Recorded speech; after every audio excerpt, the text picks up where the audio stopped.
कांग्रेस कह रही है कि दतिया का ये उपचुनाव जनता पर थोपा गया है। कोई नैरेटिव सेट करना चाहते हैं या इसके पीछे कोई ठोस वजह है? क्योंकि बीजेपी कह रही है कि आप लोगों ने जो आपराधिक प्रवृत्ति है, आपराधिक प्रवृत्ति को छिपाया है, उसकी वजह से ये चुनाव हो रहा है, तो आप लोगों ने थोपा है। देखिए ब्रजेश जी, नैरेशन और परसेप्शन की राजनीति तो भारतीय जनता पार्टी करती है। कांग्रेस को नैरेटिव बनाने की आवश्यकता नहीं है, क्योंकि दतिया का चुनाव तो हम ही जीत कर आए थे और एक क्लियर मैंडेट के तहत जीत कर आए थे।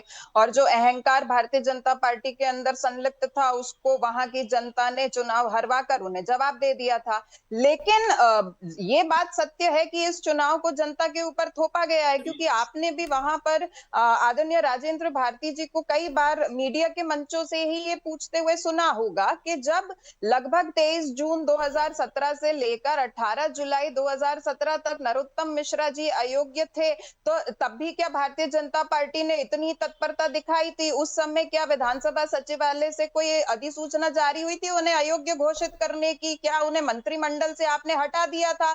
लगभग 1 महीने वो मंत्री भी बने रहे और विधायक भी बने रहे। लेकिन जब राजेंद्र भारती जी की बात आती है तो आप बमुश्किल 10 से 12 घंटे के अंदर उनकी सदस्यता को शून्य कर देते हैं।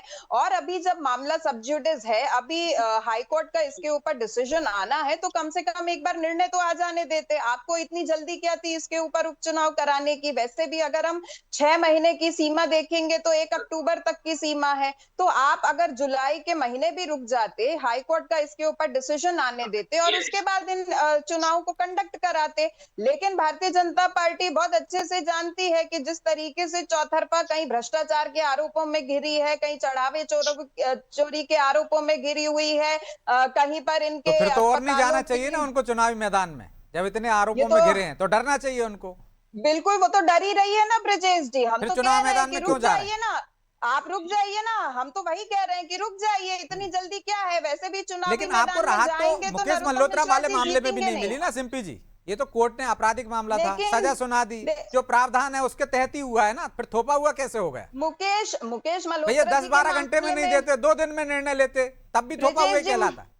ब्रिजेश जी, मुकेश मल्होत्रा जी के मामले में हमें राहत क्यों नहीं मिली है? यहाँ से तो हाईकोर्ट ने उनको बिल्कुल अयोग्य ही घोषित कर दिया था, और दूसरे जो भारतीय जनता पार्टी के हारे हुए विधायक थे उन्हें जीता हुआ घोषित कर दिया था। लेकिन मुकेश मल्होत्रा जी को राहत तो मिल गई थी, विधायक तो वो अभी भी तो है। यहाँ भी और कोर्ट निर्मला राहत दे सप्रे सकता के था ना। मामले में, अरे तो कोर्ट अभी राहत देगा ना, आप रुक नहीं तो तो जाइए। कितना दिल्ली इंतजार करें? वहां हाईकोर्ट तो का तत्काल इसके ही दे दिया ऊपर था, तत्काल ही 1 मिल गई जुलाई थी तक राहत। का तो ब्रिजेश जी जुलाई तक का ही तो इंतजार करना था। और अगर इतनी जल्दी है तो फिर निर्मला सप्रे की जो नहीं, ऐसी कोई सदस्यता है उसको टाइमलाइन थी दल नहीं ना बदल सिंपी जी कानून के कि तहत। जुलाई तक निर्णय आ ही ब्रिजेश जाएगा। जी ब्रिजेश भाई जी कोर्ट में तो अभी लंबे चलते हैं मामले। ठीक है ना ब्रिजेश जी, अगर लंबे चलते और जो निर्वाचन की समय सीमा है तब तक अगर निर्णय नहीं आता तो आप चुनाव कंडक्ट करा देते। अगर हम बुधनी और विजयपुर की भी बात करें तो लगभग 5 महीने का अंतराल था। और निर्मला सप्रे के मामले में भारतीय जनता पार्टी इतनी तत्परता क्यों नहीं दिखा पा रही है? आज लगभग 2-2.5 साल हो गए हैं, लेकिन दल बदल नहीं तो वहां कानून के साबित नहीं हो तहत जो पाया ना, विधानसभा आप साबित नहीं अध्यक्ष कर ने पाए कोर्ट में। यहाँ नहीं साबित हो गया आपराधिक मामला। हाई कोर्ट ने ये नहीं कहा है कि हम साबित नहीं कर पाए। हाई कोर्ट ने ये कहा है कि विधानसभा अध्यक्ष इसके ऊपर निर्णय लेंगे। तो शुरुआती दौर में हम विधानसभा अध्यक्ष के पास ही तो गए थे, लेकिन लगभग 1.5-2 अच्छा साल सिंपी जी, जब आप उनकी विधानसभा जगह अध्यक्ष इस होते पर कार्रवाई तब भी नहीं ऐसा ही करते। कहते आप?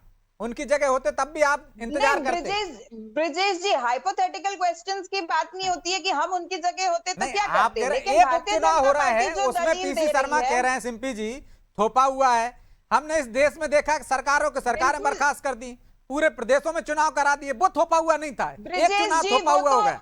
ब्रिजेश जी, हमने तो मध्य प्रदेश में चुनाव सरकारें चोरी होती हुई भी देखी हैं। आप तो बर्खास्तगी की बात कर रहे हैं, हम तो अपनी सरकार चोरी होते हुए भी देखे हैं। लेकिन उसके बाद भी हम गए ना उपचुनाव के अंदर, और वो उपचुनाव भी अगर आप 2020 में देखेंगे तो लगभग 6 से 7 महीने के अंतराल में हुए थे। तो हम भी तो अभी यही भारतीय जनता पार्टी से कह रहे हैं कि आप एक बार हाईकोर्ट के डिसीजन को आने तो देते। लेकिन आप इतने भयभीत हैं क्योंकि आप जानते हैं कि दिन ब दिन जो आपके आरोपों से घिरी हुई सरकार की परतें खुलती जा रही है। आप ये खुद जानते हैं कि दतिया उपचुनाव में भी भारतीय जनता पार्टी मुंह की खाएगी, और जो वहां की जनता है वो एक बार पुनः कांग्रेस के प्रत्याशी को ही विजय ठीक बनाएगी।